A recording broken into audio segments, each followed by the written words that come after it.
Mga minamahal kong kapatid, Luzon, Visayas, Mindanao, Amerika, Singapore, Saudi Arabia, Sister Claire Marigmen dyan sa Singapore, see you soon, God willing.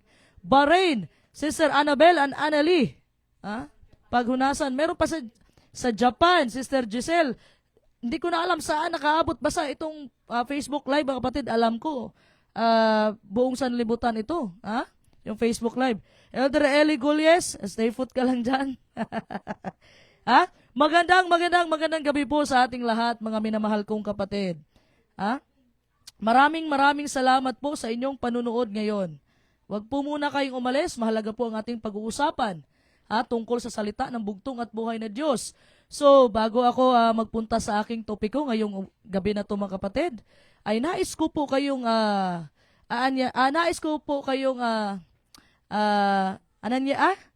anyayahan na manalangin po tayo sa ating isipan, mga kapatid. Manalangin po tayo dahil ito pong salita ng bugtong at buhay na Diyos, wala pong ibang magpapaintindi dito, mga kapatid. Ang banal na espiritu ng ating bugtong at buhay na Diyos ng mga Diyos, Panginoon Kristo ang pinakamakapangyarihan sa lahat. So lahat po, kung may galit ka man sa iyong kapwa ngayon, kung may kagalit ka man, iwanan nyo na po yan, mga kapatid. Sabi po ng Efeso 4:30, 31, 32, mga kapatid, iwanan mo yan nang makapasok po ang banal na espiritu ng bugtong at buhay na Diyos. Okay? So, isang mapagpalang gabi po, Mother Bing Nieves Bara, kasama ng iyong mahal sa buhay, Elder Munding Bara, kasama nila Kuko, kasama nila Bukang Liwayway, at ni Assistant Pastor Pogs. Elder Jaime Sige, magandang gabi po, mahal naming Sister Deborah Israel, at sa lahat na nanonood, Pastor Lahi Live. Shalom Alikim, Kalom Alikim, Salom Alikim, I love you all, mga kapatiran. Ayun talaga, love God, di ba, Elder Jaime?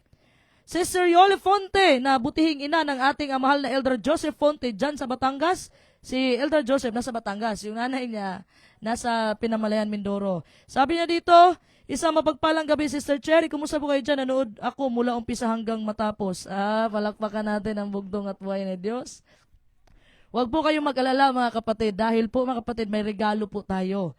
Pag nanood po kayo ng live every day sa tulong ng bugtong at buhay na Diyos, may ano tayo niyan, may attendance tayo. Pag nanood po kayo lagi ng live hanggang matapos itong taon na ito, may regalo kayo. Galing sa ating bugtong at buhay na Diyos. Doon na sa doon na sa dulo. Para sino magtitiis hanggang wakas, siya lang ang maliligtas. Matthew 24:13. So, mag-umpisa na tayo, mga kapatid. Ayaw ko kayong puyatin. Alam nyo naman, marami tayong adlib sa ating mensahe at welcome po sa Pastor Lahi Live. 27,000 viewers, mga kapatid, nang gagaling sa iba't ibang dako ng sanlibutan. So, nanalangin tayo sa bugtong at buhay na Diyos na ang makapangyarihang kamay ng bugtong at buhay na Diyos, mga kapatid, ay tatabunan tayo na hindi tayo makita. Walang iba kung makita, kundi ang ating bugtong at buhay na Diyos. So, ito po yung tema natin, mga kapatid, yung topic po natin tonight. Mayroon ka bang lakas ng loob na harapin ang nagniningas na pugon? Mayroon ka bang lakas ng loob na harapin ang nagniningas na pugon? Mababasa natin yan, mga kapatid, ang ating power verse. Daniel chapter 3 verse 1 to 10. Ito yung kwento na isang hari, mga kapatid, King Nebuchadnezzar. King Nebuchadnezzar made a golden statue 90 feet high and 9 feet wide. So, he set it up on the plain of Dura, mga kapatid, in the province of Babylon. So, naggawa po ng statwa po, ribulto, si Haring Nebuchadnezzar, mga kapatid. Alam mo yung nagsimbolo ang statwa, mga kapatid, sa power and declaration of Babylonian dominion over the world. Alam mo, during that time, 605 BC to 539 BC, if I'm not mistaken. Ito po yung panahon, mga kapatid, na ang pinakamakapangyarihang bansa sa buong sanlibutan, walang iba, ang Babylonia. So, yung ginto po, mga kapatid, nagsimbolo po siya sa wealth and glory sa Babylon Empire. And the statue, mga kapatid, as a whole, nagrepresenta po ito ng dominance ni Haring Nebuchadnezzar. So, alam mo bakit dakila o bakit mayaman yung Babylonia, mga kapatid? Bakit sila ang pinakamakapangyarihang bansa? Alam mo, yung isa sa mga nandoon sa Babylonia, tinatawag nilang hanging garden. Alam mo, pag hanging garden, yun yung anong tawag yan? Yung nakahang na mga plants. Ha? Hanging plants, hanging garden. So may hanging garden din doon sa Babylonia na naging part ng 7 wonders of the ancient world.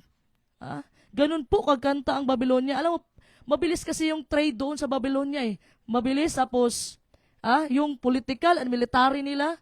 So powerful talaga sila. Powerful ang Babylonia during the time of King Nebuchadnezzar. So, gumawa po ng statwa o rebulto si King Nebuchadnezzar, mga kapatid. Gumawa siya. Then, nagpadala siya ng mensahe sa lahat ng nasasakupan niya, administrators, governors, councilors, treasurers, judges, ang lahat po ng mga officials, mga kapatid, na nasasakupan niya, na pinapunta niya doon, mga kapatid, sa plain of Dura para ihandog ang rebulto na kanyang ginawa, made up of gold, mga kapatid. Sister Mansang Edna Vlog, shout out sa iyo. Welcome to Pastor Lahi Live. So ang ginawa po ng hari, mga kapatid, ni King Nebuchadnezzar ay pinagsama-sama po niya ang kanyang mga leader o opisyalis. And then yung tagapagbalita, sumigaw siya ng malakas. Yung spokesperson, kumbaga yung spokesperson po. Anong sinigaw niya? Ito yung command ng hari. When you hear the band begin to play, you are to fall on your face and worship the image of gold which the king has set up. Pag tumugtog na po daw yung banda, mga kapatid, you are obliged, mga kapatid, you are obliged na ikaw ay lumuhod, yumuko, at magsamba sa imahe na ginto na itinayo ni King Nebuchadnezzar. So, whoever doesn't fall down and begin to worship the statue shall be cast immediately into a burning, fiery furnace. Kung hindi ka daw lumuhod, hindi ka yumuko, mga kapatid, sa golden statue na ginawa ni King Nebuchadnezzar, mga kapatid, ihahagis ka, itatapon ka doon sa hudno ng apoy. And I know, mga kapatid, pugon ng apoy. I know, mga kapatid, alam natin yung kwento ni King Nebuchadnezzar, ni Shadrach, Meshach, Abednego. I know, common na to sa inyo, mga kapatid, Alam ko. Pero may mga hidden dito, mga kapatid, na hindi natin nalalaman. So, sa panahon, mga kapatid, nag-umpisa na, after ng decree na yon, yung decree ng hari na pag once tumugtog na yung banda, yung flauta, lahat ng klase ng musika ay kailangan obligado ka na lumuhod sa ginawa na rebulto ni King Nebuchadnezzar. So, when the music began to play, there was at least 3 men who refused to bow to the statue. Sino ito? May 3 lalaki, mga kapatid, na tumanggi na yumuko sa rebulto na ginawa ni King Nebuchadnezzar. Itong 3 tao na ito, mga kapatid, nabihag to sila from the first attack of Babylon sa Jerusalem. Alam mo, during that time, yung naghiwalay na ang 12 tribes, yung 10 tribes nandoon sa anak ni King Solomon. After King Solomon died, nung namatay si King Solomon, nahati po yung kaharian ni King Solomon. Yung 10 tribes po, mga kapatid, nandoon po sa servant ni King Solomon na si Jeroboam. At yung 2 tribe, kasama yung tribe of Levi, si tribe of Benjamin, and tribe of Judah, mga kapatid, nandoon po, mga kapatid, nanatili sa Jerusalem, na ang capital city is Judah. Ang northern tribes naman, o northern kingdom, na tinatawag natin Kingdom of Israel, ang capital city nila is Samaria. So nahati po yun nung nawala na po si King Solomon, mga kapatid. So after that, mga kapatid, yung Judah, mga kapatid, kasi na-captive na yung kingdom, northern tribes Na-captive na sila, nabihag sila, kinuha sila sa King of Assyria. So ang nangyari din dito, ang bumihag din sa southern kingdom, in which ito yung tribe of Judah, ay walang iba kundi si King Nebuchadnezzar. So there are minimum of 3 waves ang ginawa na pag-atake ng Babylon sa Jerusalem. Yung first wave po, mga kapatid, yung first wave, ito po yung ayaw magbigay ng tribute ni King Jehoiakim kay Haring Nebuchadnezzar. Ayaw na mag-pay. Alam nyo bakit po nagpe-pay po ng tribute ang Judah kay King Nebuchadnezzar? Ito yung consequences, mga kapatid, of being a smaller kingdom quote, between the rival empires of Babylon and Egypt. Kasi ang labanan po dati, Babylon and Kingdom of Egypt. Natalo yung Egypt, mga kapatid. So nagbigay po ng tribute ang Judah kay King Nebuchadnezzar. So ang nangyari, mga kapatid, nagbigay sila, initial tribute, nagbigay sila. Pero after that, tinigil ni King Joachim. That's why, mga kapatid, inatake sila ni King Nebuchadnezzar, Babylon. So, ang successor niya na si Jeconiah ay kinuha po, binihag, kasama po dyan sa first wave si Daniel, si Shadrach, si Meshach at Abednego. First wave po, mga kapatid, kinuha sila. So after that, yung final wave naman, ito yung final wave, mga kapatid, na ang hari na sa Judah, walang iba, si Zedekiah. Inappoint siya ni King Nebuchadnezzar as a vassal king. Ibig sabihin ng vassal, mga kapatid, is puppet king.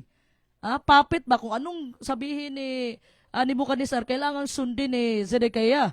Ayaw ni Zedekiah, mga kapatid. So, ang ginawa po ni Zedekiah, nakipag-allied po siya sa Egypt, in which, mga kapatid, nakinig siya sa mga false prophets, mga bulaang propeta doon sa Judah. Nakinig siya, mga kapatid. Alam niyo bakit? Sinabi ng mga bulaang propeta na mananalo ka kung magrebelde ka against sa Babylon. Nakinig siya. Mas nakinig siya sa mga false prophet compared kay Jeremias, na propeta ng bugtong at buhay na Diyos. Sabi ni Jeremias, kailangan niya mag-submit sa leadership ni King Nebuchadnezzar. Mabasa po natin yan sa 2 Kings chapter 25 verse 1 to 21. So hindi nakinig si Zedekiah kay Jeremias. So nangyari, inalaw po ng bugtong at buhay na Diyos dahil sa katigasan ng ulo ni Zedekiah, inalaw ng bugtong at buhay na Diyos na atakihin sila ni King Nebuchadnezzar. So that's why nung time na yon, ito yung final wave, nawasak ang templo, nawasak ang Jerusalem, including the temple na ginawa ni King Solomon para sa bugtong at buhay na Diyos. Alam nyo ba, mga kapatid, yung templo ni King Solomon, kasi hindi binigay sa kanya hindi binigay kay King David na makapagtayo ng templo para sa bugtong at buhay na Diyos kasi siya isang warrior. So binigay ito kay King Solomon na makapagtayo siya ng templo, mga kapatid, na sobrang laki ng templo, mga kapatid, na ang templo niya is made up of gold. Ginto po yung nakapaligid, mga kapatid, sa templo ni King Solomon.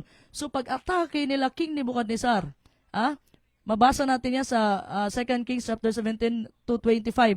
So pag-atake po ni King Solomon, mga kapatid, nawasak ang Jerusalem.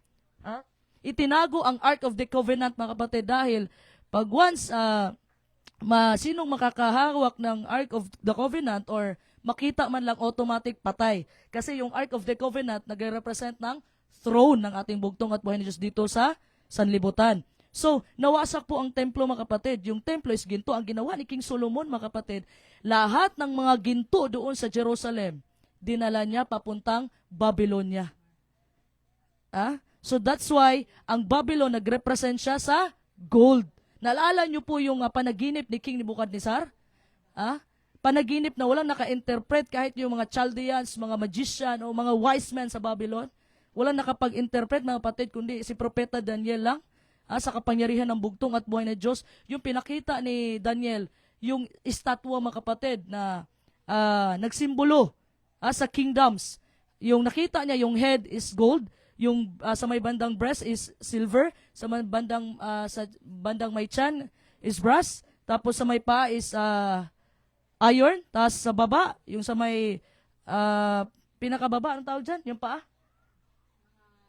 Mga daliri sa paa, mga kapatid, partly clay and partly iron. So, in-explain po yan ni Daniel. So, yung nagrepresenta po sa kingdom ni King Nebuchadnezzar ay ginto. So, ito po yung nangyari, mga kapatid. Shadrach, Meshach, and Abednego refused to bow. At tumanggi silang yumuko, mga kapatid. Mabasa natin yan, Daniel chapter 3 verse 8 to 12. So, it was at this time that certain Chaldeans, alam mo yung Chaldeans, mga kapatid, ito yung mga astronomers and astrologers. Yung astrologers, nakakarinig ba kayo ng horoscope? Na yung kapalaran mo ay nasa alignment ng stars.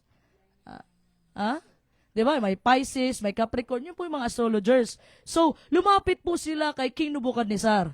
Sabi nila, "O King, live forever, mabuhay ka, mahal na hari." Di ba may sinabi ka, mahal na hari? Di ba sinabi mo? Ha? Ha? Na kung sino mang hindi yumuko o lumuhod sa rebulto na yung ginawa, yung parurusahan? Ha? So, sinabi nila may mga Hudiyo na hindi yumuko. After na napagtugtog yung banda, hindi yumuko, mahal na hari. So, alam mo yung mga sipsip, mga kapatid, ito na, mga sipsip. Ha? Yung mga sipsip, mga kapatid, alam mo bakit ayaw nila kay Daniel, kay Sadrach, Misak, Abednego, dahil nagsiselo sila, mga kapatid, dahil nung sa Daniel chapter 2, ito yung nanaginip na si King Nebuchadnezzar na walang naka-interpret kahit mismo yung mga Chaldeans, mga wise man ng Babylon. Nainggit sila dahil nung na-interpret na ni Daniel, binigyan siya ng posisyon ni King Nebuchadnezzar na maging governor sa buong probinsya ng Babylonia. At saka Sadrach, Misak, Abednego, administrative, mga kapatid. So nainggit sila, mga kapatid. They were jealous. Gusto nilang pabagsakin si Daniel, Sadrach, Misak, at Abednego. So, ang pagsubok ni Daniel, iba yun. Iba din yun sa kanya. Iba din to kay Sadrach, Misak, Abednego. So, nainggit sila, mga kapatid, dahil nasa posisyon sila, Sadrach, Misak, Abednego. They wanted to see Daniel and his 3 friends destroyed. Gusto nilang wasakin, mga kapatid. They wanted to look good in the eyes of the king. And they wanted to make a name for themselves. Gusto nilang gumawa ng pangalan sa kanilang sarili. Ano sinabi nila kay King Nebuchadnezzar? Mahal na hari, di ba may decree ka? Di ba may utos ka, mahal na hari, na pag once tumugtog na lahat ng klase ng musika, ay lahat ng nasasakupan ng iyong kaharian ay dapat na yumuko at magsamba sa ginawa mo na golden image?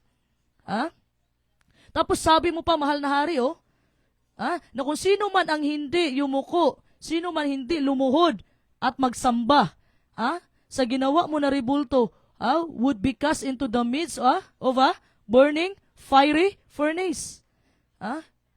Iahagis doon sa pugon. Alam mo, mga sipsip, mga kapatid, alam mo yung sipsip, I remember, nagtatrabaho ako dati, mga kapatid, nagtatrabaho lang pag nandyan yung boss. Tapos nagpapahaba ng mga salita doon. Ay mga sip-sip to, mga Chaldeans na to, mga astronomers and astrologers. Dahil sa galit nila kay Daniel, Sadrach, Misak, and Abednego, mga kapatid. Dahil sa galit nila, mga kapatid, naghanap talaga sila ng paraan para maparusahan si Sadrach, Misak, and Abednego. So yung hindi pagsunod sa utos, mga kapatid, nila Sadrach, Misak, Abednego sa hari, it was an act of treason and blasphemy. Pagtataksil yun, mga kapatid, at kalapastangan against the king's authority and the gods of Babylon. Yung hindi nila pagsunod sa hari, mga kapatid, kalapastangan yun. So, alam naman natin, mga kapatid, na pag once nagsalita ang hari, anong lumalabas sa bibig ng hari? Automatically, it becomes a law. Diba? Yung decree, mga kapatid, ang decree ni King Nebuchadnezzar, ang decree ni King Nebuchadnezzar ay kung sino ang hindi lumuhod at magsamba ay ihahagis doon sa hudno ng apoy. So, anong ginawa nila, mga kapatid? Anong ginawa nila? They're putting pressure on the king. Alam mo yung pinipressure nila ang hari, mga kapatid. These men knew exactly what they were doing. Alam po nila kung anong ginagawa nila. Alam nila na ang hari, mga kapatid, kung hindi niya ibaback up ang kanyang salita, kung hindi niya panindigan ang kanyang salita, magmumukhang mahina ang hari. Can you see, mga kapatid? Bago pa ito lumapit sa hari, itong mga Chaldeans na ito, nakaplano na sila. Ito yung sabihin natin, Ito yung ipapahaba natin kay King Nebuchadnezzar. O mahal na hari, ito yung sip-sip natin. Mahal na hari, hindi sila nag-serve sa Diyos, sa ginawa mong Diyos. Tumanggi silang yumuko sa ginawa mong mahal na hari. Pero wag kang mag-alala, mahal na hari. May pangalan kami sa kanila. Ang pangalan nila, Sadrach, Misak, and Abednego. So bago pa sila nag-approach kay King Nebuchadnezzar, kumpleto ang detalye. Kung magtatanong ang mahal na hari, sino ba yung mga hindi lumuhod? At least may pangalan na kami. Ito, mahal na hari, si Sadrach, si Misak, at si Abednego. Remember, mga kapatid, that Nebuchadnezzar is the king of the mightiest nation in the world. Imagine, Siya ang hari sa pinakamakapangyarihan na bansa sa buong sanlibutan. So, ano kayang iisipin ng mga tao, mga kapatid? Anong iisipin ng mga karatig ng mga bansa? Anong iisipin, mga kapatid, ng mga kalaban ni King Nebuchadnezzar kung lalabas yung salita na mayroong mga Hudiyo na hindi sumunod sa kanyang kautusan? Ha? Ano kaya sasabihin, mga kapatid? Ito yung hari, mga kapatid, who couldn't handle peer pressure. Alam mo yung peer pressure, mga kapatid? Ito yung ayaw mo gawin ang isang bagay, pero nagagawa mo dahil sa influensya ng nakapaligid. Example, a group of people. Example, kasama mo ang barkada mo. Tapos yung barkada mo, nanginginom sila. Tapos ikaw, ayaw mong mag-inom. So, nung umpisa ng mag-inuman, sinasabihan ka ng barkada mo, inom ka naman dyan, kahit isang shot lang, respeto ba? So, lahat sila, sinasabihan ka, respeto naman. Bakla ka talaga, hindi ka umiinom eh. So, yun yung peer pressure, mga kapatid. Ito yung nape-pressure ka na gawin ang isang bagay kahit ayaw mo. Okay? Nangyari na ba yan sa inyo, mga kapatid, na challenge yung authority ninyo? Or decision that you have made? Nangyari na ba yan sa inyo? Yung Pariseo, lagi nilang challenge ang bugtong at buhay na Diyos, yung authority ng bugtong at buhay na Diyos. Yung mga Pariseo? Parang ito, mga kapatid, ito, ang sinasabi ng mga Chaldeans, mga kapatid, yung ayaw kina Sadrach, Meshach, Abednego, they were basically saying to the king, you made this decision. Ikaw ang gumawa nitong decree na to, mahal na hari. Are you going to stick to it? Mananatili ka ba? May panindigan ka ba, mahal na hari? Alam mo yung pressure na nangyayari, mga kapatid? The king feels like he is back into a corner. Alam mo yung nasa isang kwarto ka, tapos nandoon ka sa may bandang sulok, mga kapatid. Ang ibig sabihin ito, idiomatic expression ito, mga kapatid. Na ang ibig sabihin ay nasa isang difficult or desperate situation ka na obviously, wala talagang way out, mga kapatid, or resolve sa problema. Nandun siya para sa isang sulok, mga kapatid, na hindi niya maintindihan. Walang solusyon sa binigay niya na decree. Kasi ang decree niya, pag hindi ka lumuhod o magsamba sa ginawa niya na ribulto, ihahagis ka doon sa pugon ng apoy. Parang, talaga, na corner si King Nebuchadnezzar. He knows, mga kapatid, what he has said. Alam niya yung sinabi niya. Kung i-back down niya, kung babawiin niya yung sinabi, mga kapatid, kung babawiin niya yung decree niya, ano na masasabi ng mga tao sa kanya? Mahina pala tong hari na to. Mangmang pala tong hari na to. Hindi tumutupad sa kanyang salita. Hanggang salita lang pala to. So, hindi niya kayang i-handle yun, mga kapatid. Alam mo, mga kapatid, there's another king in the Bible who couldn't handle peer pressure. Sino ba to? This story is found in Mark chapter 6. The king's name was Herodes. Alam naman natin sino si Herodes. Si Herodes, mga kapatid, nagsabi si John the Baptist sa kanya that he was living in sin and his wife hated John the Baptist. Bakit, mga kapatid? Kasi yung asawa ni Herodes na si Herodias, asawa po iyon ng kapatid ni Herodes. Sinabihan ni Juan Bautista na ikaw ay namumuhay sa kasalanan. Mahal na hari. Nagalit yung asawa ni Herodes na si Herodias. Ang nangyari, mga kapatid, isang araw, birthday ni Herodes. Tapos, sinabihan niya yung anak ni Herodias na si Salome. Salome yung pangalan niya na sumayaw sa kanya. He said, ano sabi ni Herodes? If you dance for me, I'll give you up to half of my kingdom. Kahit sumayaw ka lang sa akin, para sa akin, ibibigay ko kahit kalahati ng aking kaharian. Yun ang sabi ni Herodes, mga kapatid. Nung tapos ang sumayaw, si Salome, na anak ni Herodias, sabi ni Herodes, ano ba ang gusto mo? Anong hiningi ni Salome, anak ni Herodias? Ulo ni Juan Bautista. Ilagay pa sa platter, Yun na pala ang request ng nanay sa anak niya. I-request mo yan, anak. So, he felt like he was back into a corner. Yung kagaya nung nangyari kay King Nebuchadnezzar, mga kapatid, hindi niya kayang i-handle yung peer pressure. Na nandun siya sa isang posisyon, sa isang difficult or desperate position, na walang a way out, mga kapatid, walang escape, mga kapatid, walang resolve sa problem. Ganun ang nangyari. So anong ginawa niya? Dahil po mga kapatid, ito dahil po mga kapatid, ang hari po mga kapatid, hindi pwedeng i-withdraw ang kanyang decree.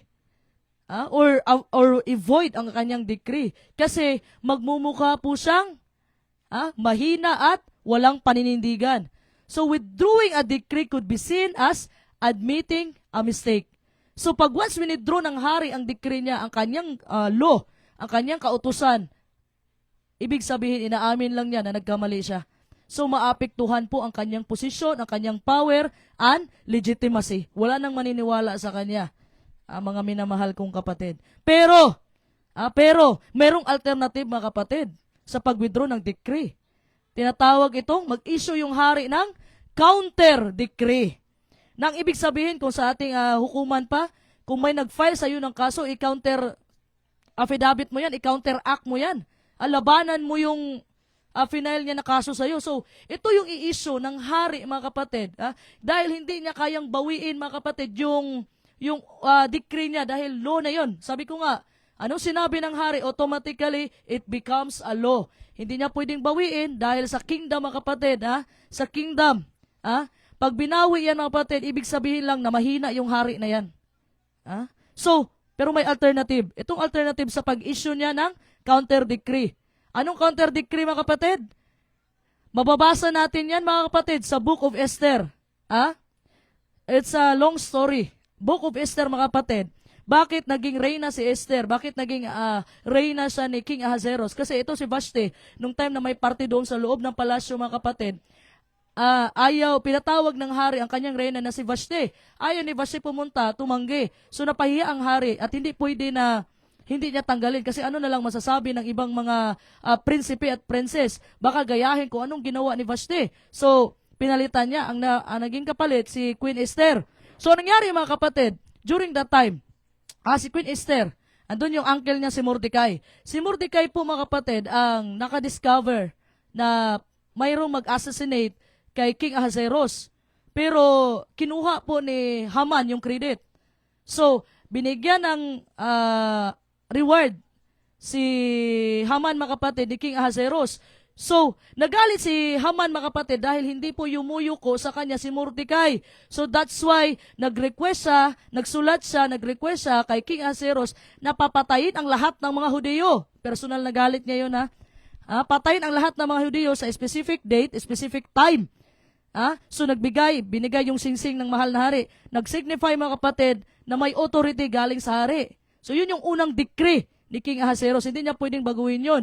So, ito kasi si Haman, konting background lang mga kapatid. Ito kasing si Haman, ito yung resulta sa katigasan ng ulo ni Saul. Sa panahon ni sinabi ng bugtong at buhay na Diyos sa pagitan kanyang propeta na si Samuel mga kapatid, na patayin lahat ng Amalekites.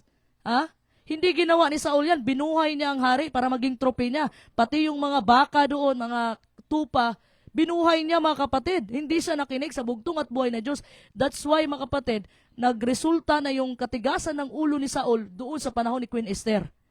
Kasi yung si Haman, descendant siya ni King Agag na isang Amalekites. So, after that mga kapatid, fast forward, dahil papatay na ni Haman ang lahat ng mga Hudyo, sabi ni Mordecai, gumawa ka naman paraan ni Esther.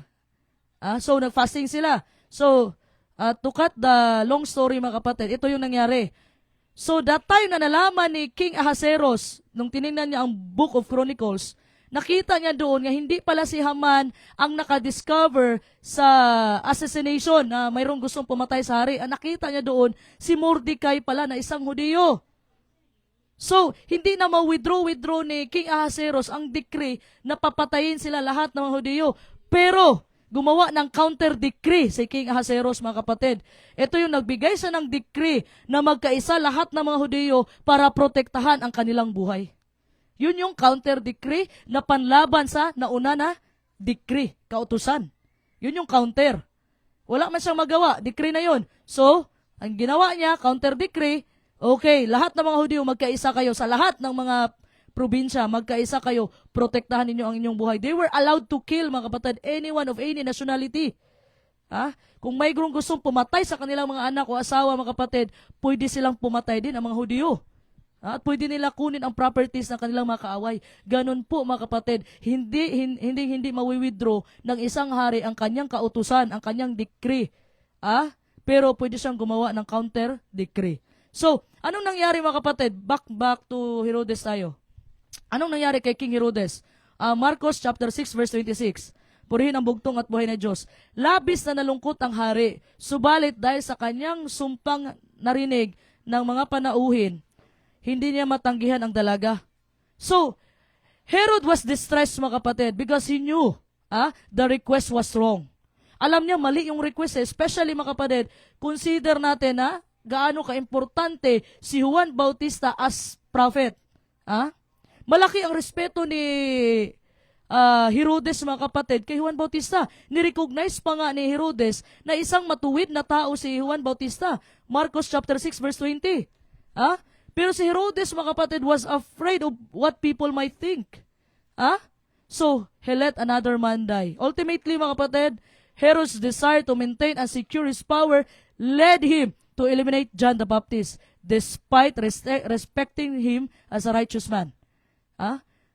Mas iniisip pa ni Herodes ang kanyang posisyon at ang kanyang power, mga kapatid, kaysa kay Juan Bautista na isang inosente at matuwid na tao.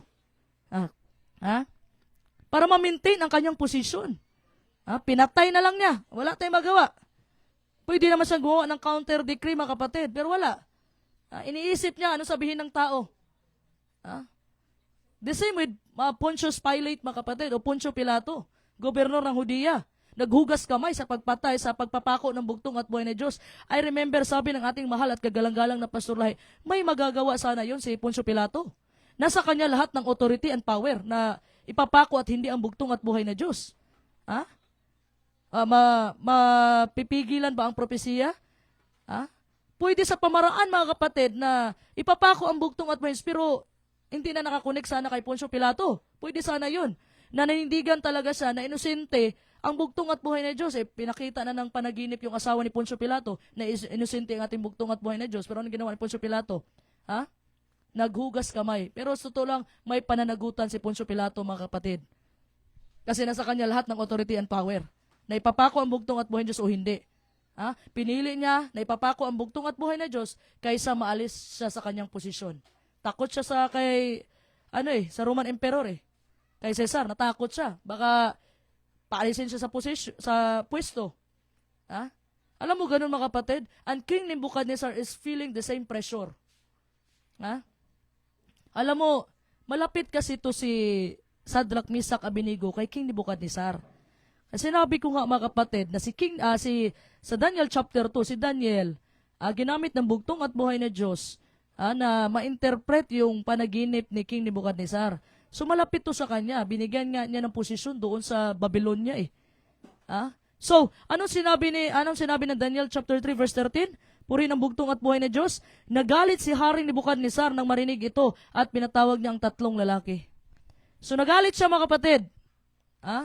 Alam mo, when anger is out of control, pakinggan niyo ako, when you are angry, it is not the best time to make good sound decisions. Pag ikaw ay galit, mga kapatid, wag kang mag-desisyon. Dahil yung desisyon na magagawa mo, kapatid, ang outcome niyan, mga kapatid, failure. Pag galit ka, wag kang mag-desisyon. Ang gawin mo, lumuhod ka at humingi ka ng kaalaman o wisdom sa ating bugtong at buhay na Diyos. Maraming na nag-fail, mga kapatid, dahil alam mo, nakakagawa ka ng mga bagay dahil sa galit. Wag kang mag-desisyon sa panahon na ikaw ay galit. Si King Nebuchadnezzar, mga kapatid, galit siya, nagdesisyon siya agad, mga kapatid. Ano sinabi ni King Nebuchadnezzar? Kinausap niya yung tatlo. Sabi niya, is it true, Shadrach, Meshach, and Abednego? That you are refusing to bow to the golden image that I have set up? Totoo ba na tumanggi kayong yumuko sa imahe na ginto na aking itinayo? Totoo ba yon? Are you refusing to bow to my gods? Alam mo si King Nebuchadnezzar mga kapatid, hindi ko alam bakit nagkaganito siya. Alam mo bakit? Kasi during the time, Daniel chapter 2, as the same na hari ang nagsabi kay Daniel, nung time na na-interpret na ni Daniel ang panaginip ni King Nebuchadnezzar, ano mo sinabi ni King Nebuchadnezzar? Katotohanan, ang iyong Diyos ay ang Diyos ng lahat ng mga Diyos. Okay pa siya nung Daniel chapter 2. Dito sa Daniel chapter 3 mga kapatid, sabi ko nga, huwag kang magdesisyon sa panahon na ikaw ay galit. Kasi ang magdidesisyon niyan mga kapatid, walang iba, yung emotion mo na. Hindi na para ikakabuti, kundi nagdesisyon ka dahil sa galit na lang. Wag po natin gagawin yan mga kapatid. So, sa Daniel chapter 2, sinabi ni King Nebuchadnezzar, totoo, katotohanan, ay yung Diyos ay ang Diyos ang lahat ng mga Diyos. Tapos dito mga kapatid, nabago na naman siya. Nabago naman si King Nebuchadnezzar. But he knows mga kapatid that these men are good men. And he doesn't want to throw them into a burning fiery furnace. Ayaw niya sana. Kasi sobrang close nga nila mga kapatid. Ayaw niya sanang gawin. Peer pressure nga. Sinasabi ko, pinipressure ng mga Chaldeans, astronomers and astrologers, ang hari na si King Nebuchadnezzar. Napipressure siya. But he knows mga kapatid that if he doesn't do something, he will look bad in the eyes of the people. Kung wala siyang gagawin mga kapatid, kung pababayaan lang niya, may decree siya eh. So kung papalampasin niya ang ginawa ni Shadrach, Meshach, Abednego, may posibilidad na sundin ng ibang mga tao. Hindi niya pwedeng palampasin ito. Anong sabi ng Daniel chapter 3 verse 15? Purihin ang bugtong at buhay na Diyos, iniuutos ko sa inyong lumuhod kayo at sumamba sa ipinagawa kong ribulto sa sandaling marinig ninyo ang tunog ng mga instrumento. Kung hindi, ipapahagis ko kayo sa naglalagablab na pugon. Sa palagay ba ninyo'y may Diyos na makapagligtas sa inyo mula sa aking kapangyarihan? So nakalimutan siguro ni King Nebuchadnezzar kung sinong Diyos yung mga kapatid na nag-interpret sa kanyang panaginip. Dahil sobrang galit niya. Nainsulto ang kanyang pagkahari eh. Pero sobrang bait ni King Nebuchadnezzar. Binigyan niya ng another chance mga kapatid. Sila Shadrach, Meshach, Abednego. Sabi niya, sige na Daniel, sige na Shadrach, Meshach, ipapatugtog ko to. Magpapatugtog ako tapos lumuhod lang kayo. Sige na. He's giving this man another chance. Binigyan niya ng pagkakataon itong tatlo na ito mga kapatid, Shadrach, Meshach, and Abednego. He expects them to crumble. Ang in-expect po ni King Nebuchadnezzar na manginginig sa takot sila Shadrach, Meshach, Abednego. He feels like he is in total control. Sabi niyo, ano sinabi niya? Sa palagay ba ninyo may Diyos na makapagligtas sa inyo mula sa aking kapangyarihan? Kasi di ba, dominance ang that time, Babylonia. Sila ang pinakapangyarihang bansa sa buong sanlibutan. So hindi na mamalayan po ni King Nebuchadnezzar mga kapatid, pero malapit na siyang sagutin ang bugtong at buhay na Diyos sa kanyang katanungan. I can see these three men as they look into the eyes of the king and say, Daniel chapter 3 verse 16, purihin ang bugtong at buhay ng Diyos. Sinabi ni na Shadrach, Meshach, and Abednego, mahal na Haring Nebuchadnezzar, wala po kaming masasabi sa inyo tungkol sa bagay na ito. They aren't being disrespectful. Di naman sila sabi na walang respeto. Nagrespeto sila. Mahal na hari, no comment kami sa bagay na yan. Bakit mga kapatid? They have made up their minds. Hindi na sila atras. Hindi sila yuyuko talaga mga kapatid sa golden image na ginawa ni King Nebuchadnezzar. They are ready to die for what they believe. Handa silang mamatay sa kanilang pananampalataya. They don't have to rethink their decisions. Hindi na kailangan na pag-isipan pang muli mga kapatid. Hindi na kailangan, alam nila yung paninindigan nila. Alam nila kung anong paninindigan nila mga kapatid. Hindi rin sinabi ni Shadrach, Meshach, Abednego, ganito na lang mahal na hari. Ang nasa puso talaga namin ay ang bugtong at buhay na Diyos. Pero bilang respeto namin sa iyo, luluhod na lang din kami. Hindi sinabi ni Shadrach, Meshach, Abednego yun. Wala silang pakialam mga kapatid, magalit man ang hari mga kapatid sa kanila. Basta hindi lang makompromise yung paninindigan ni Shadrach, Meshach, Abednego. Isipin mo mga kapatid, sa atin mga kapatid, sometimes sa atin, nature natin, ayaw natin na may mga taong magalit sa atin. Pero ito mga kapatid, hindi basta lang ordinaryong tao. Ang sinabihan nila Shadrach, Meshach, Abednego, isang hari mga kapatid sa isang pinakamakapangyarihang bansa. Sa atin mga kapatid, nahiya tayo. Ha? Baka makapasakit tayo sa ating kapwa kahit na compromise na yung paninindigan natin. Kahit na kompromiso na yung pananampalataya natin, basta lang hindi tayo makapasakit sa ating kapwa. Basta lang hindi masaktan yung kapwa natin dahil sa atin. Pero iba si Shadrach, Meshach, Abednego. Kahit na hari na yun sa Babylonia, mga kapatid, sabi na, handa silang mamatay, mga kapatid, dahil sa kanilang pananampalataya. Nanindigan sila. You've got to respect these guys. There are some things in life, mga kapatid, you don't have to pray about or think about. Because God's words is very clear on the subject. May mga times sa ating buhay, mga kapatid, na hindi mo na kailangan na bugtong at buhay na Diyos. Ito ba ang kalooban mo? Kalooban mo bang magsamba kami ng ibang Diyos? Kalooban mo ba, Panginoon, na yumuko kami sa mga larawang inanyuan? Alam mo na, mga kapatid, at alam nila Shadrach, Meshach, Abednego, mga kapatid, ang salita ng bugtong at buhay ni Diyos, 10 utos ng bugtong at buhay ni Diyos. Huwag kang magkakaroon ng ibang Diyos sa harap ko. And they also knew, mga kapatid, it said, huwag kang yumukod sa alinmang larawang inanyuan. Alam nila yun. Kaya hindi nila ginawa yun. Kahit nung panahon na yun, mga kapatid, maraming Hudiyo, mga kapatid. Kasi sinabi ko nga, nabihag sila, na-exile sila during the times of sa first wave na pag-atake ni King Nebuchadnezzar sa Jerusalem. Binihag sa maraming Hudyo, pero silang 3 lang ang ninindigan, mga kapatid. Siguro yung iba nung time na yun, nung lumuhod na sila, Shadrach, luhodin ba? Dapat, mga kapatid, magkaroon po tayo ng pananampalataya na manindigan para sa anong tama. Hindi yung makompromise yung pananindigan mo, makompromise yung pananampalataya mo dahil ayaw mong masaktan yung ibang tao. That is very wrong. Dahil si Shadrach, Meshach, at Abednego, wala na silang pakialam, mga kapatid, na masaktan nila ang hari, mga kapatid, basta hindi lang nila malabag ang kautusan ng bugtong at buhay na Diyos. Nanindigan sila sa kanilang pananampalataya. Isipin mo, mga kapatid, hindi ordinaryong tao to si King Nebuchadnezzar, hari to. Pero tayo, mga kapatid, pag na-compromise yung pananampalataya natin, pag ayaw natin na may masaktan na ibang tao, basta lang, okay tayo lahat. Mali yan. Itong sila Shadrach, Meshach, Abednego, mga kapatid, namumuhay sila sa isang paganong kultura. Nabihag sila. Alam mo yun? Nasaksihan nila, mga kapatid, nalaman nila na na-destroy na yung unang templo na ginawa ni King Solomon. So, itong 3 na to, hindi lang to sila common na slaves. Alam mo bakit? In Daniel chapter 1, mga kapatid, makikita natin dyan, Daniel and his friends are taken as captives to Babylon where King Nebuchadnezzar orders them to be trained 3 years in the Babylon language. Ano ibig sabihin? Nung panahon na kinuha sila sa Jerusalem, mga kapatid, sa panahon na kinuha sila dito sa Daniel chapter 1, ito na yung, vegetarian sila Ito na yung, mga kapatid.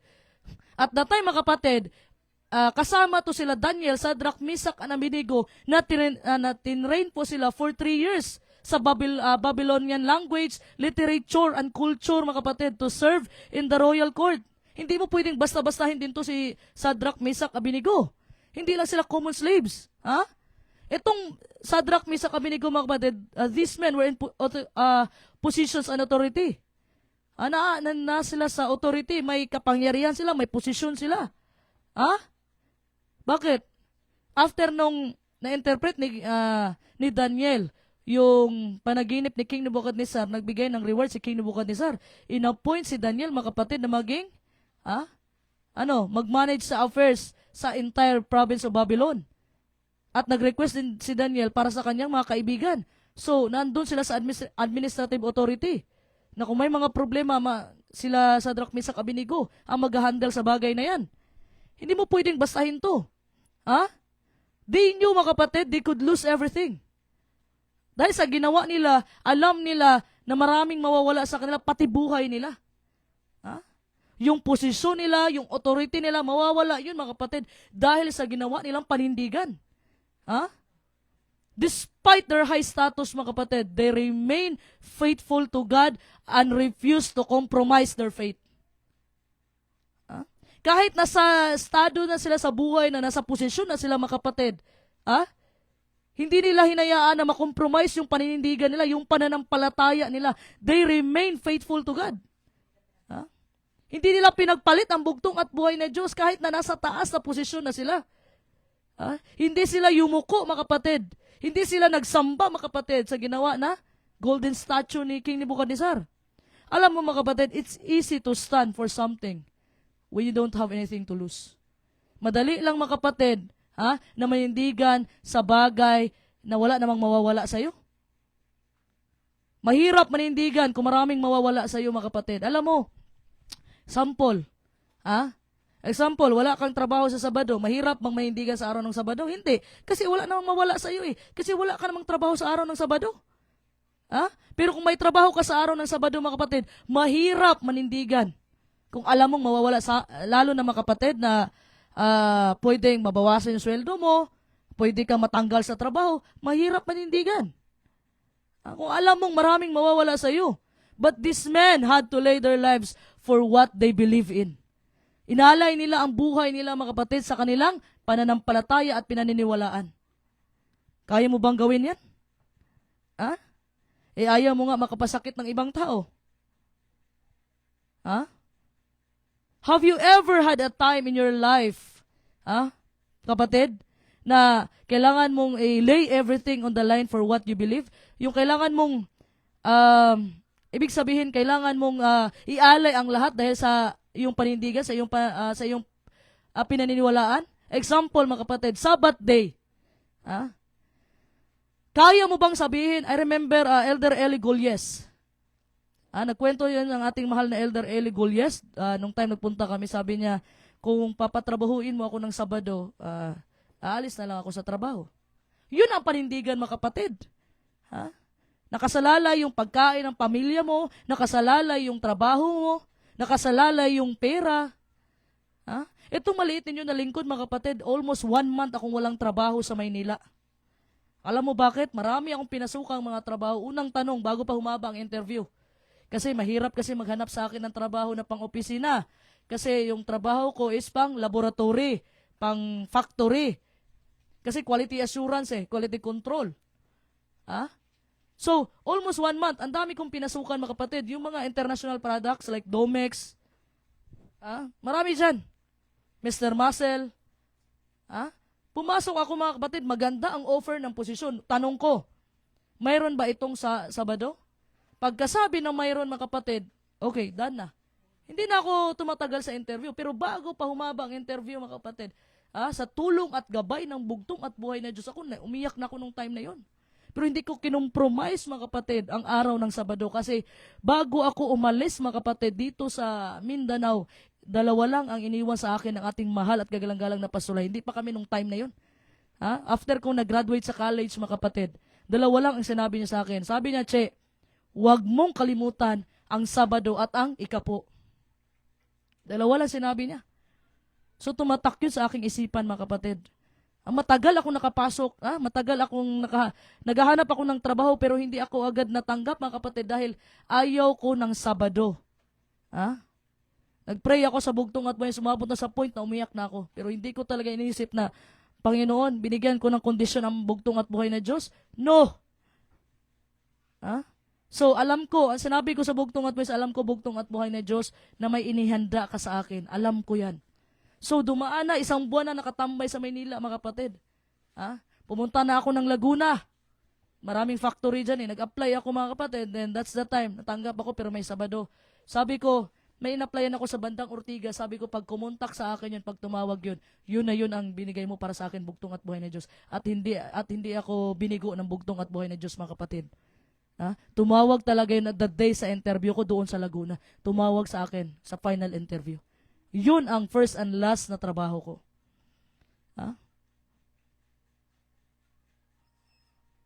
Ganun, mga kapatid. Ipanalangin mo sa bugtong at buhay na Diyos. Manindigan ka. Hindi yung i-compromise mo yung paninindigan mo. Dahil para lang, pasensya na Panginoon magtrabaho ako nitong Sabado kasi walang makain pamilya ko. Dapat, mga kapatid, hindi makompromise yung paninindigan at pananampalataya natin. Eto si Abraham din mga kapatid. Alam mo yon, si Abraham binigay niya lahat sa bugtong at buhay na Diyos. Genesis chapter 22 verse 1 to 2. Purihin ang bugtong at buhay na Diyos. Pagkalipas ng ilang panahon, sinubok ng Diyos si Abraham. Tinawag siya ng Diyos, Abraham. Narito po ako, tugon naman niya. Sinabi sa kanya, isama mo ang kaisa-isa at pinakamamahal mong anak na si Isaac at magpunta kayo sa lupain ng Moria. Umakyat kayo sa bundok na ituturo ko sa iyo at ihandog mo siya sa akin. Ha? Isa ito sa pinakamahirap na pagsubok na kinakailangan ni Abraham na harapin, mga kapatid. He had waited for Isaac for 25 years. Tapos, hihingin lang ng bugtong at buhay na Diyos. Ha? Anong ginawa ba ng bugtong at buhay na Diyos, mga kapatid? Hiningi niya, mga kapatid, ang kaisa-isa at pinakamamahal mong anak.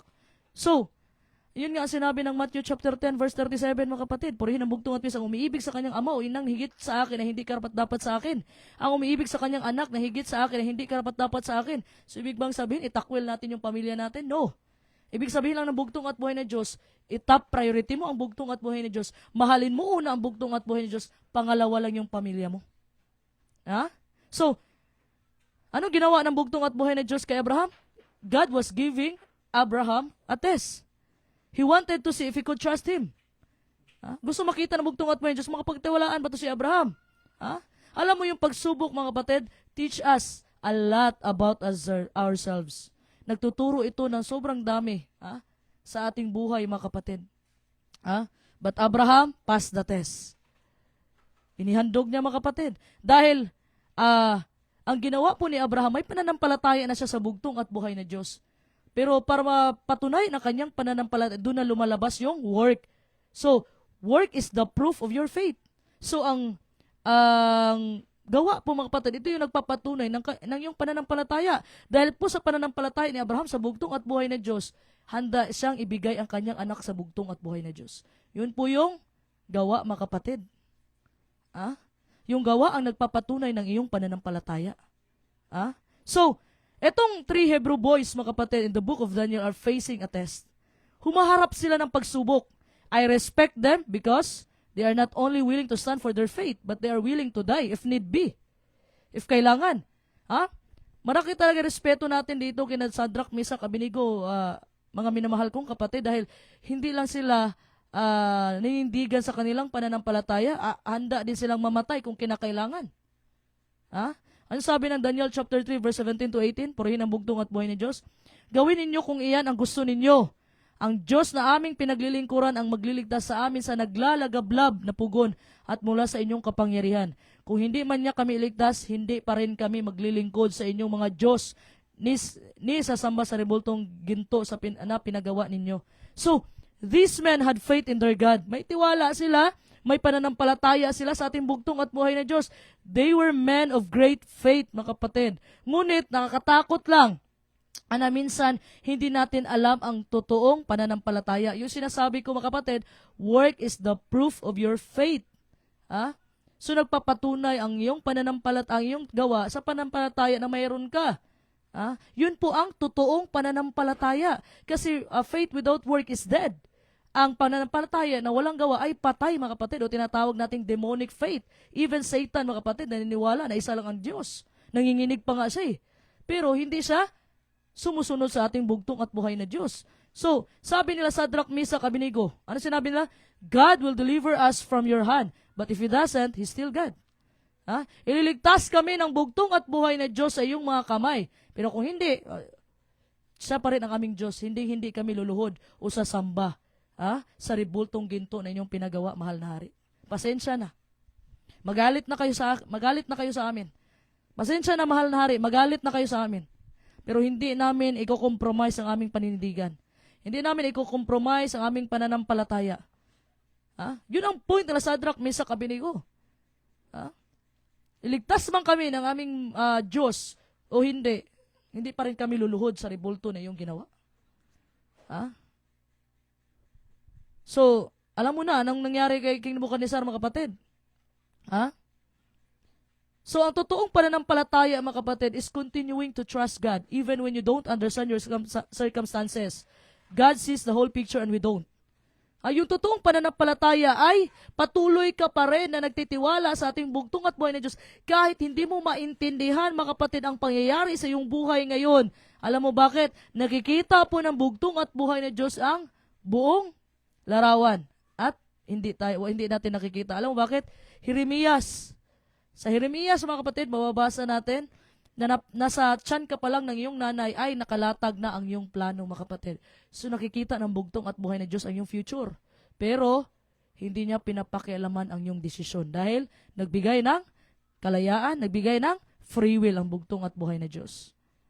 Yun po ang hindi niya pinapakialaman, mga kapatid. Although nakikita yan ang bugtong at buhay na Diyos. Pero sigurado ako, mga kapatid, na lahat ng tao dito sa mundong ito, ibig ng bugtong at buhay na Diyos sa maligtas ang lahat. Pero may mga tao lang talaga, mga kapatid, tayo, mga kapatid, minsan nakagawa tayo ng mga bagay na hindi nakalugod-lugod sa bugtong at buhay na Diyos. Tanging magagawa natin is lumuhod at manalangin sa bugtong at buhay na Diyos. So, itong mga tao na ito, mga kapatid, Shadrach, Meshach, and Abednego were suffering for their righteousness. Dahil po sa kanilang pagiging matuwid, mga kapatid, nagsasuffer sila. Madali lang magdusa, mga kapatid, para sa isang bagay kung alam mo may nagawa kang mali. It is easy to suffer for something if you know that you have done something wrong. Tingnan mo yung sa prodigal son. Kinuha niya yung inheritance sa kanyang tatay. Nilustay niya lahat-lahat, pumunta sa malayong lugar. Dumating yung gutom, kumain na lang siya ng pagkain ng baboy, binalata ng punong kahoy na kinain ng baboy. So, nagsasuffer siya dahil kagagawan rin naman niya. Consequences yun, mga kapatid. Sabi nga ng ating mahal kagalang-galang na Pastor Lahi, kung ano yung decision mo dati, yun yung resulta ngayon. Kung ano yung decision mo ngayon, yun, ang consequences niyan dun sa unahan, dun sa future. So, etong mga Hudyo na to, Shadrach, Meshach, Abednego, mga kapatid, humaharap sila ng burning fiery furnace because they stood for the truth. Dahil nandigan sila sa katotohanan. So, have you ever suffered for something and you knew, mga kapatid, that you had done nothing wrong? Nagdusa ka na ba sa isang bagay na alam mo na wala kang ginagawang masama? The same with Joseph, isa sa anak ni Jacob. Hindi niya ginawa, mga kapatid, yung sa asawa ni Potiphar na pinagbintangan siya pero nakulong siya. Hindi siya gumawa ng kamalian, mga kapatid, pero nakulong siya. Etong hari, mga kapatid, nung nakita niya, mga kapatid, na hindi talaga lumuhod, sila Shadrach, Meshach, Abednego, yung expression ng kanyang mukha nagbago na. Binigyan pa niya ng pagkakataon kasi nung after na nagsumbong yung mga Chaldeans, pinatawag niya, Shadrach, Meshach, Abednego, totoo ba to? Bigyan ko kayo ng second chance. Ipapatugtog ko ang banda. Lumuhod kayo. Mabait to si King Nebuchadnezzar. Pero nangyari, mga kapatid, hindi pa rin lumuhod sila Shadrach, Meshach, Abednego. Nagbago na yung expression ng mukha ni King Nebuchadnezzar. Nagalit na siya, mga kapatid. He commanded his servants to turn up the furnace 7 times as hot as it would go. Sabi ko nga, huwag ka magdesisyon sa panahon na galit ka. Kasi may mga nagagawa kang bagay, mga desisyon na hindi na mabuti, ikakasama na, mag-failure ka talaga. So dahil sa galit ni King Nebuchadnezzar, out of control na yung galit niya, sinabihan niya yung mga alipin niya na painitin pa yung pugon, mga kapatid, ng 7 times more. So nung pinainit yun, mga kapatid, yung mga tao na nagpainit nun, yun ang unang namatay. But I want you to understand the few things, mga kapatid. Okay? Ang bugtong at buhay na Diyos, pwede naman na iligtas ang bugtong at buhay ni Shadrach, Meshach, Abednego na hindi na sila itapon sa apoy. Sa anong paraan? Pwedeng baguhin ang bugtong at buhay ni Diyos ang isipan ni King Nebuchadnezzar, ang puso ni King Nebuchadnezzar. Pero hindi niya ginawa yan, mga kapatid. Hindi ginawa ng bugtong at buhay na Diyos yan. He allowed them to go through the fire. Inalaw ng bugtong at buhay na Diyos na mapagdaanan talaga nila yung apoy na yun. I'm sure, mga kapatid, sa panahon na humaharap na sila ng pagsubok na ito, mga kapatid, doon na si Satan. Naglalaro na sa isipan na si Satan. Yun naman talaga ang trabaho ni Satanas, mga kapatid, sa panahon na sa pagsubok. Sabihan ka agad ni Satanas, nasaan na yung Diyos mo? Bakit ka pinabayaan? Yun ang trabaho ni Satan. Ginagamit ni Satan yung pagsubok sa ating buhay para tayo ay lumayo sa bugtong at buhay ni Diyos, in which ginagamit ng bugtong at buhay ni Diyos yung pagsubok sa ating buhay para tayo ay maging katulad ng ating bugtong at buhay na Diyos. Pero ginamit na Satanas, mga kapatid, para lumayo ka. Kasi marami ka ng katanungan sa isipan mo. Nasaan na ba yung Diyos mo? Ha? Oh, sa panahon na humarap ng pagsubok sila Sadrach, Mesach, Abednego, andun, naglaro yun si Satan sa isipan nila. Kung mahal talaga kayo ng Panginoon, bakit kayo hayaan niya na ihagis doon sa pugon ng apoy? Alam mo, mga kapatid, we learn a lot in the furnaces of life. Yung mga pagsubok sa ating buhay, marami tayong natutunan dyan, mga kapatid. We learn a lot about God. Alam mo, sa panahon na nasa loob ka ng pugon, mga kapatid, sa pugon ng apoy, yung mga pagsubok sa buhay, kayo lang dalawa ng bugtong at buhay na Diyos, mas lalo mo pang nakikilala ang bugtong at buhay na Diyos kung gaano siya ka mapagmahal na Panginoon. Kasi during sa pagsubok mo, kapatid, nasa furnace ka, sa pugon ka, yung init ka na, mga kapatid, pero ang bugtong at buhay na Diyos, sinamahan ka pa. And we learn a lot about ourselves. Doon ka sa panahon na may pagsubok, tapos mabibigla ka na lang, ba't nalampasan ko kaya ito? Akala ko hindi ko kayang gawin to dati. Marami kang natututunan sa iyong sarili, mga kapatid, sa tulong at gabay ng bugtong at buhay na Diyos. Kasi during, mga kapatid, sa furnace of affliction, yung mga kapighatian mo, kayo lang ng bugtong at buhay na Diyos, minumold ka niya. Kaya nagiging karakter ka ng bugtong at buhay na Diyos sa mga pagsubok ng iyong buhay, mga kapatid. Ginagamit ito ng bugtong at buhay na Diyos para mamold ka pa. So, ano sinabi ng Daniel chapter 3 verse 21? Purihin ang bugtong at buhay na Diyos. Ginapos na sila ng hindi na inalis ang damit, ang panloob at panlabas, turbante at iba pang nakasuot sa kanila at inihagi sila sa naglalagablab na apoy. So kung ano yung suot nila sa Sadrach, Mesach, Abednego, hindi na sila pinahubad o anong ginawa. Ginapos pa sila, nakatali pa yung kamay nila, mga kapatid. Ginapos sila. Hinagi sila doon sa pugon ng apoy, mga kapatid. So, I'm sure, mga kapatid, yung mga sip-sip na nagsabi sa hari, nakita nila yung pangyayari na ito, mga kapatid, at confident sila, mga kapatid, na mamamatay talaga si Sadrach, Mesach, Abednego. Malaki yung ano nila sa bagay na yun, mga kapatid, na mamatay ito. Ay, salamat. Mawawala na yung sagabal sa paningin natin. Nakita ng lahat ng mga tao, mga kapatid, na itong sila Sadrach, Mesach, Abednego ay mamamatay talaga. Tingnan mo yung nagpainit sa pugon, mga kapatid, 7 times more. Una pang namatay. But God was going to use their fiery furnace experience. Gagamitin ng bugtong at buhay na Diyos itong experience na ito, mga kapatid, para maipakita ang kanyang kapangyarihan. You may not always understand your fiery furnace experience, but if you keep the faith, God can use it.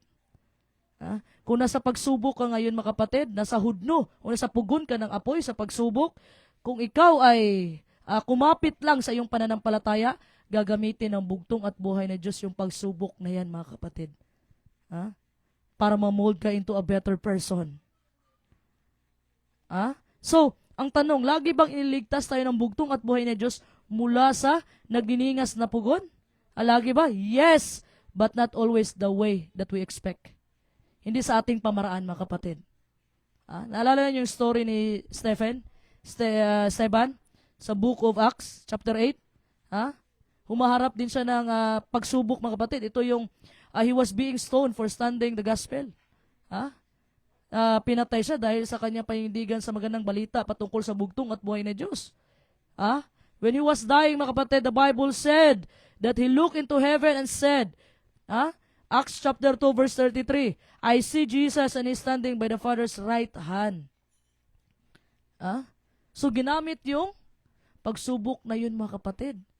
Kasi hindi man natin nakita yung unahan, mga kapatid, kung anong mangyayari sa mga pangyayari sa ating buhay ngayon. Hindi man natin makita yung outcome niyan, mga kapatid. Pero sinabi dyan, but if you keep the faith, God can use it. So, ginamit po ng bugtong at buhay na Diyos ang apoy, mga kapatid, itong nagdiningas na pugon, mga kapatid, para maipakita ang kanyang kapangyarihan. Daniel chapter 3 verse 24 to 25, purihin ang bugtong at buhay na Diyos. Nagtaka at biglang napatindig si Haring Nebukadnezar at itinanong sa kanyang mga tagapayo, hindi ba 3 lamang inihagis sa apoy?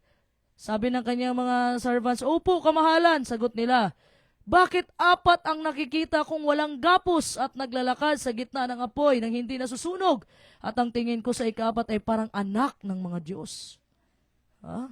So, nung nakita ni King Nebuchadnezzar, mga kapatid, nung nakita niya, mga kapatid, na 4 na, mga kapatid, yung nandoon sa pugon ng apoy, the king ran to the furnace. Tumakbo siya, mga kapatid, and said, Shadrach, Meshach, Abednego, servants of the Most High God. Ito na bumalik na naman yung katinuan ni King Nebuchadnezzar dahil sa kapangyarihan ng bugtong at buhay na Diyos. Sabi niya, Shadrach, Meshach, and Abednego, the servants of the Most High God, come out and come here.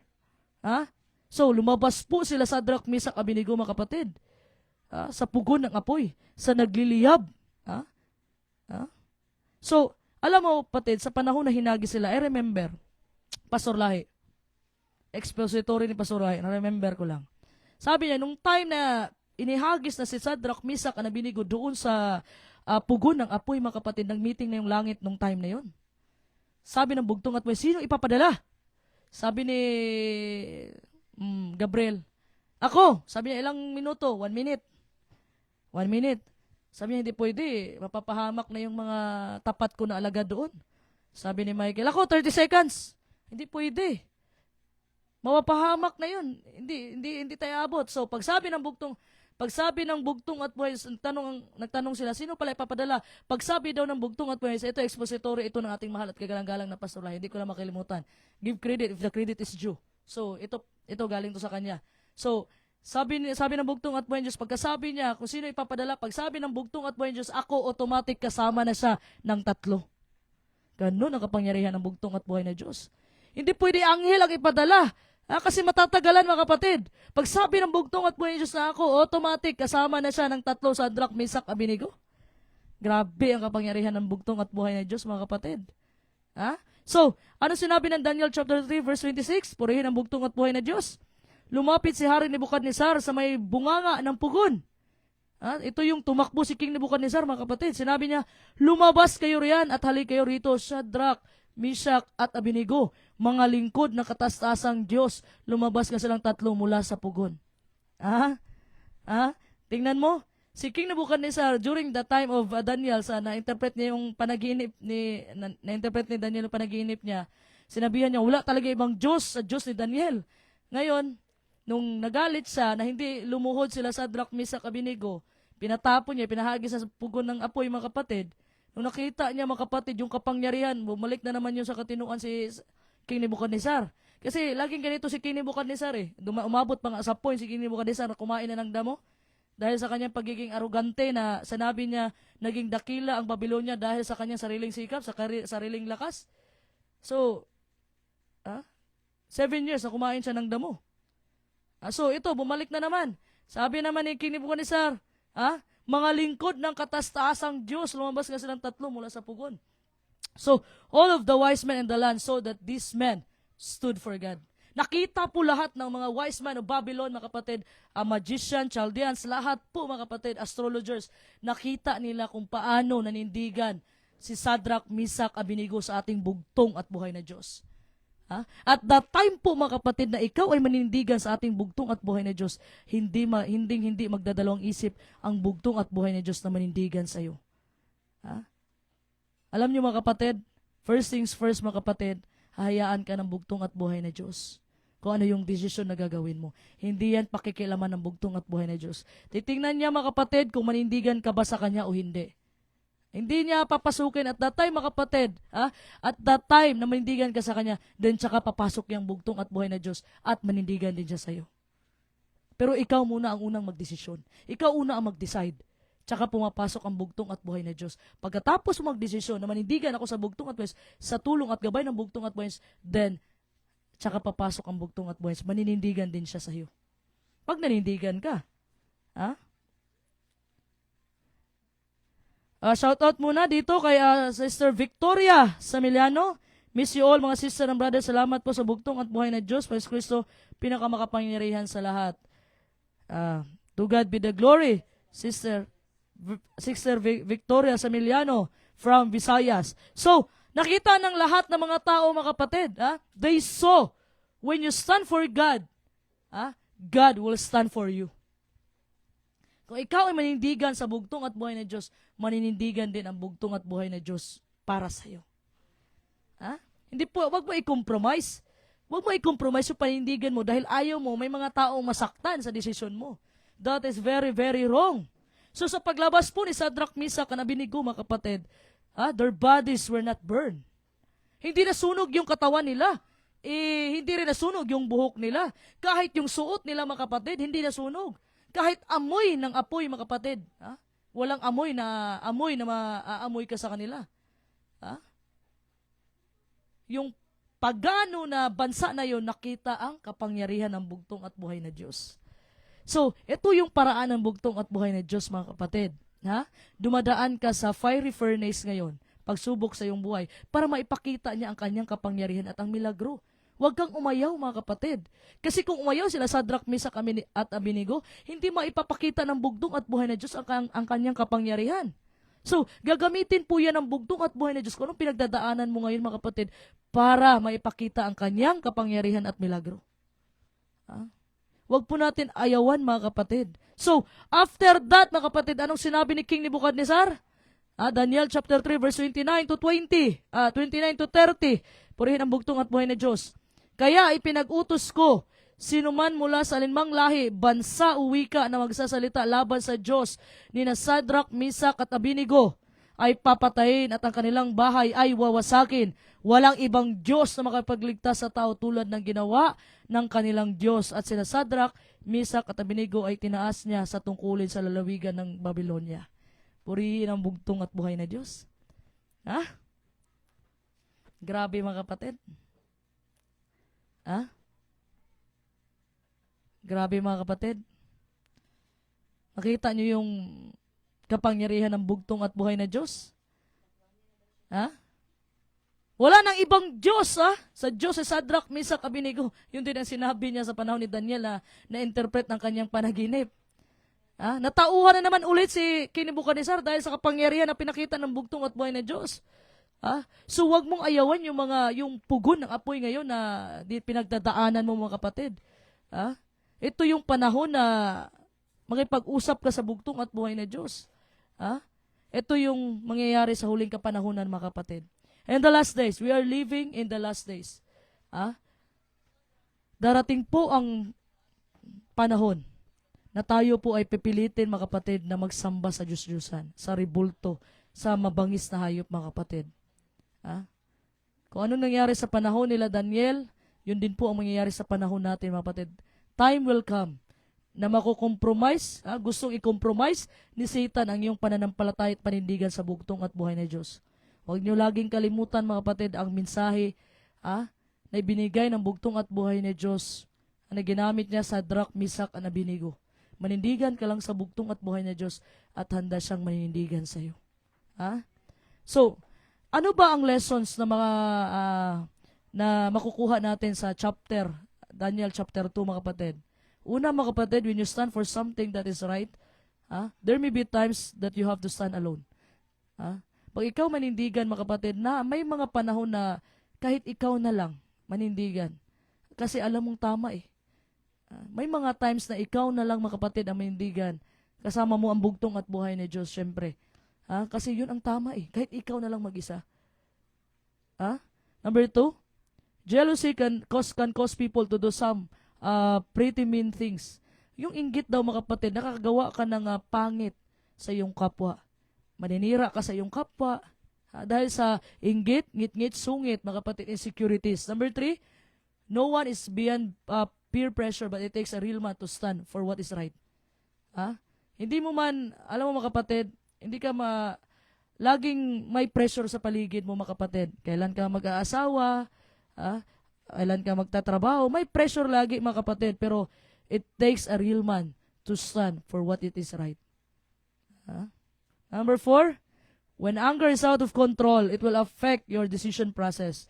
That's why sinasabi ko, sa panahon po na galit tayo, mga kapatid, sa panahon na galit po tayo, wag po tayong magdidesisyon. Kasi magiging failure po yan. Marami po mga kapatid na imbes mag-iisip ka pa ng maayos, ay hindi ka na makipag-isip ng maayos kagaya ng ginawa ni King Nebuchadnezzar. Pinainit pa niya 7 times more ang pugon mga kapatid dahil sa sobrang galit niya kay Shadrach, Meshach, and Abednego. Huwag po tayong magdesisyon sa times na tayo po ay galit. Lumuhod ka muna sa bugtong at buhay, manalangin ka. Number 5, itong fiery furnace mga experience mga kapatid, ito yung nagtuturo sa atin patungkol sa ating buhay.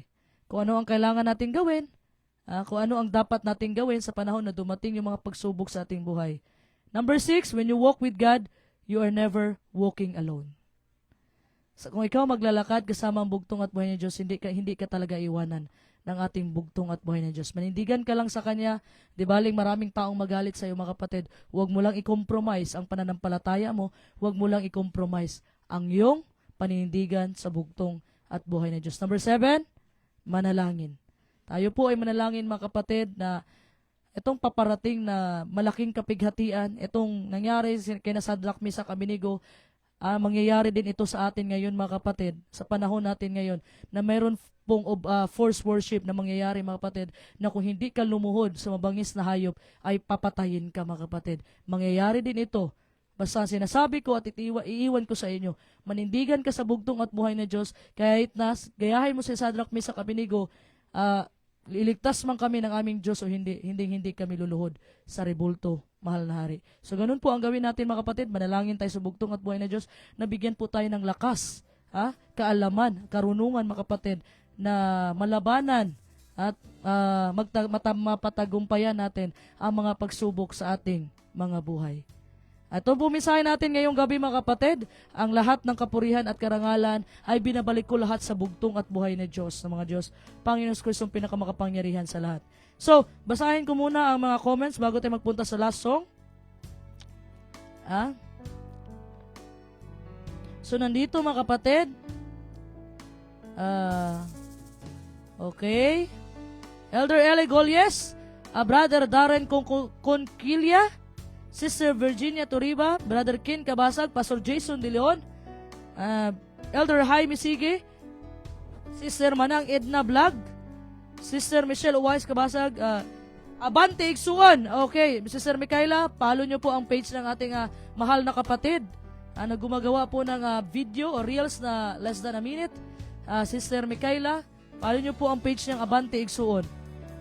So, Pastor Carlito, Sister Erma Hinita, Shalom Aleichem. Aleichem po, mahal na Sister Erma. Sister Susan, okay? Sister Queenie, Pamintawan Lahi. Sister Luigi M. Cruz o Brother Luigi. Hello mga sis, sabi ni Sister Victoria Samiliano. Okay? Okay, Sister Lilet Lebong Fasel.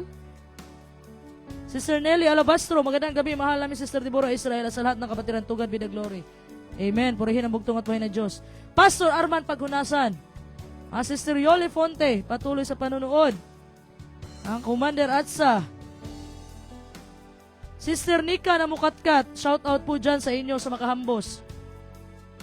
Sister Evelyn Dumayas, Elder Eli, Sister Amy Lapura. Okay. Sister Melanie Untulan Magayon, shout out po dyan sa Tukuran. Magandang gabi, welcome sa Pastor Lahi Live.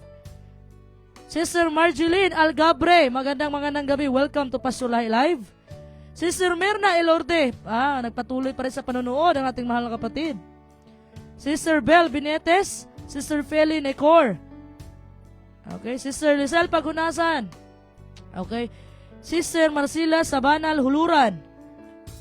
Sister Marcila okay. Okay, dalawa pa siya. Marcila, okay.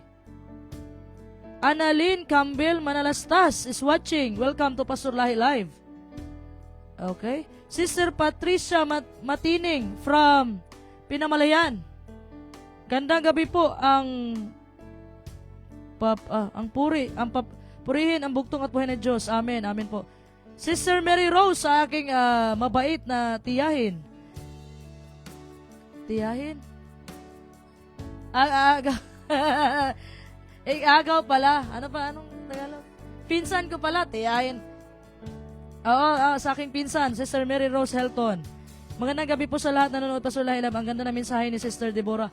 Purihin po ang bugtong at buhay na Diyos sa mga Diyos. Ang lahat ng kapurihan sa Kanya lang po yan, Sister Mary Rose. Pastor Alejandro Palarion. Magandang gabi, Pastor. Kasama man to si Pastor Palarion sa ano, no? Nagkuha ng license. Sister Cherry May Lorisco. To God be the glory. Okay. To God be the glory. Ang lahat ng kapurihan at karangalan para lang po yan sa ating bugtong at buhay na Diyos. Manalangin bago matulog. Sabi nga ng ating mahal at galang-galang na Pastor Lai, manalangin bago matulog. Manalangin pagkagising sa umaga. At kung may nakasalubong ka mga kapatid, sabihin mo sa kanya, mahal ka ng bugtong at buhay na Diyos. Hindi mo alam, baka papunta na yan siya sa tulay kasi tatalo na siya. Pero dahil sinabihan mo, mahal siya ng bugtong at buhay na Diyos, yun po mga kapatid, mababago ang kanyang isip. So, mga kapatid, pagpapala, gabay ng bugtong at buhay na Diyos sa bawat isa sa atin ay sumasa ating lahat, mga kapatid. Maraming salamat po sa patuloy na pakikinig at pagtangkilik ng Pastor Lahi Live. Maraming salamat po sa inyong pagmamahal sa sugo ng bugtong at buhay na Diyos, Father Lahi at Pastor Lahi, at dito sa inyong maliit na lingkod. Maraming salamat po sa lahat. Pagpapalain po kayo ng bugtong at buhay na Diyos. Shalom Aleichem.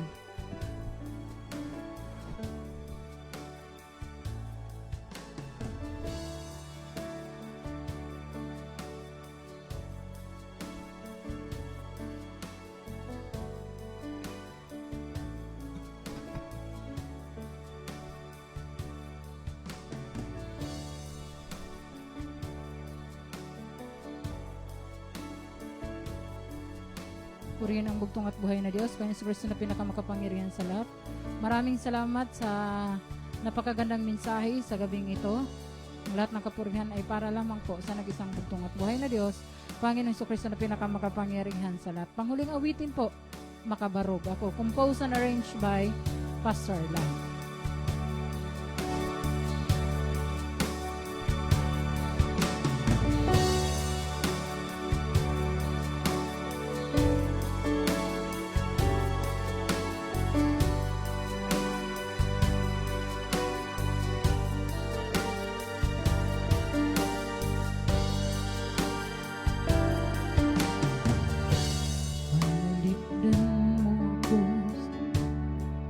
Sa tanang katalagman, ikan pa kaniadto, kau kana ko nagauban.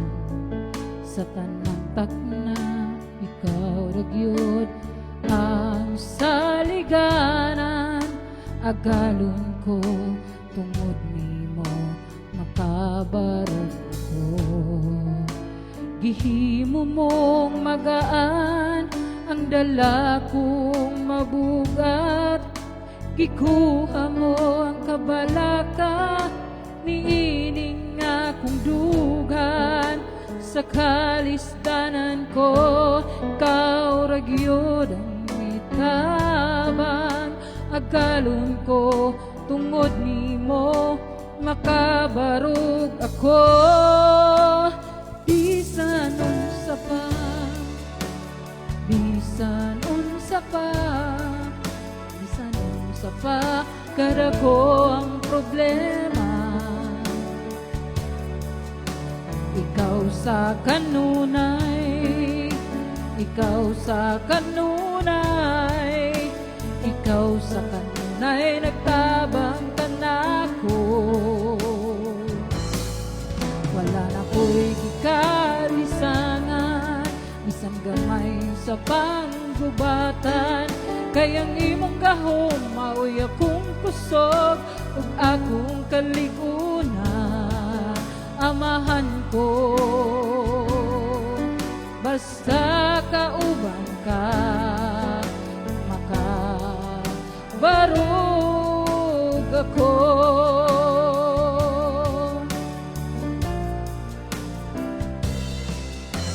Iantos mo ang kasakit dito sa Kalbaryo, aron ako mapasaylo sa tanan na kong sala.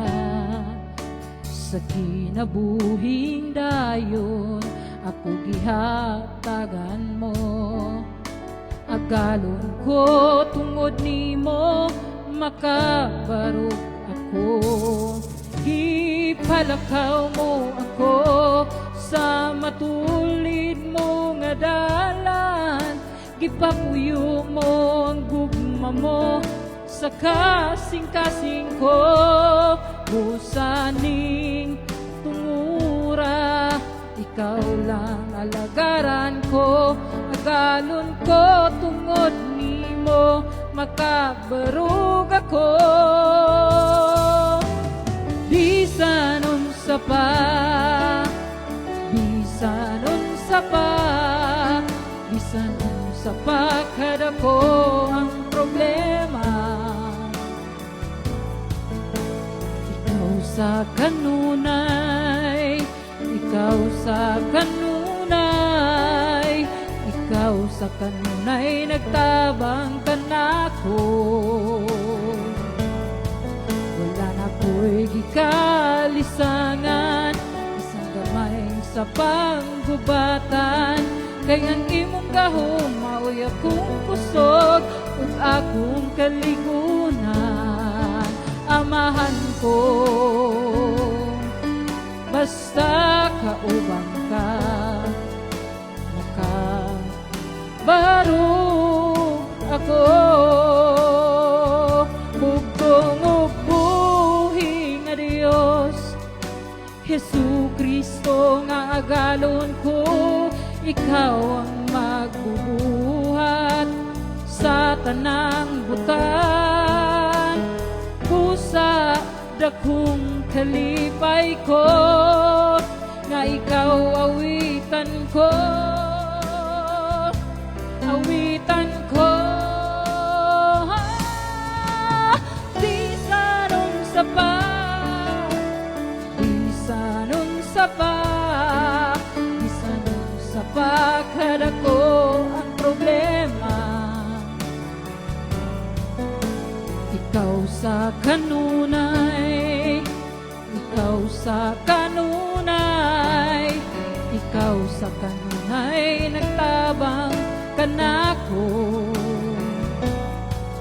Wala na ko'y gikalisangan, isang gamay sa panggubatan. Kay ang imong gahom, maoy akong kusog, ug akong kaligunan.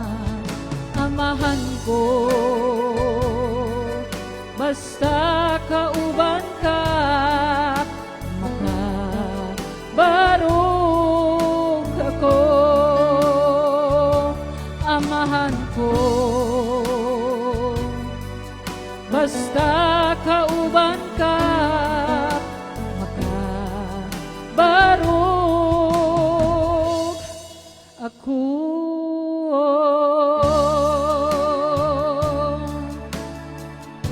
Purihin ang nag-iisang bugtong at buhay na Diyos, Panginoon Kristo na pinakamakapangyarihan sa lahat. Ayan po ang panghuling awitin po, handog para sa ating lahat at sa higit sa lahat sa bugtong at buhay na Diyos, pinamagatang Makabarog Ako, composed and arranged by Pastor Lahi. Basahin po natin ang mga humabol po ng mga greetings sa gabing ito. Ayan, Sister Irma, nagpalipad na naman ng maraming heart. Nag-amen po si Sister Lilet. Sabi po ng ating Pastor Alejandro Palarion, magandang gabi po, mahal na Sister Deborah Israel. Sister Sheena Labad, to God be the highest glory. See you again tomorrow, everyone. Ayan, sabi po ni Brother o Pastor Ken Kabasag, yan ang sister-in-law ko. Favorite song ko madalas na kinakanta ni Pastor Lahi. Sobrang miss ko na siya. Naluluha na naman ako. Amen. Ayan, lahat po tayo. Namimiss po natin ang ating mahal at kagalang-galang na Pastor Lahi. Ayan. Humabol din po. Merong humabol dito, nakikita ko kanina, sabi niya dito, Sister Patricia Matining, sabi niya, gandang gabi po. Purihin ang bugtong at buhay na Diyos ng mga Diyos. Ayan.